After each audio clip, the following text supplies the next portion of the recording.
អាយដាមអនុរដ្ឋលេខាធិការលើកសុធាអញ្ជើញចូលពិនិត្យការអនុវត្តកម្មវិធីផ្ដល់អាហារតាមសាលារៀនដោយប្រើប្រាស់កសិផលនៅក្នុងសហគមន៍នៅក្នុងស្រុកទឹកផុសខេត្តកំពង់ឆ្នាំង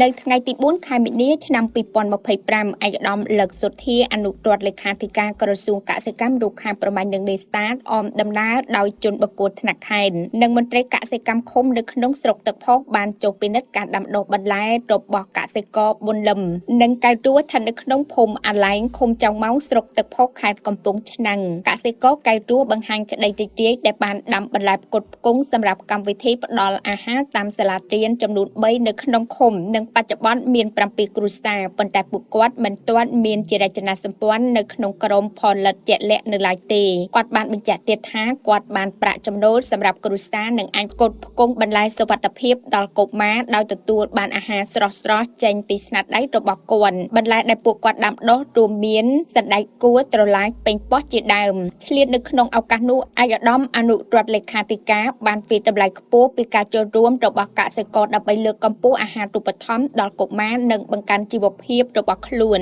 ហើយបានលើកទឹកចិត្តឲ្យកសិករប្រើប្រាស់នៅសារធាតុកសិកម្មឲ្យបានសមស្របជៀសវាងនៅសារធាតុដែលប៉ះពាល់ដល់សុខភាពឯកឧត្តមណែនាំដល់មន្ត្រីកសិកម្មឃុំបន្តចូលប្រឹក្សាយោបល់បច្ចេកទេសដល់កសិករដាំបន្លែដើម្បីបន្តផលិតផលប្រកបដោយគុណភាពនិងសុវត្ថិភាពជាចុងបញ្ចប់ឯកឧត្តមអនុរដ្ឋលេខាធិការក៏បានផ្ដល់អនុសាសន៍ដល់ជនបង្គោលមន្ទីរកសិកម្មខេត្តសម្រាប់សម្រួលរៀបចំចុងក្រងក្រមផលិតឲ្យបានច្បាស់លាស់ដើម្បីជំរុញកសិកម្មបង្កើនគុណភាពធានានូវសុវត្ថិភាពនិងស្វែងរកទីផ្សារជូនកសិករ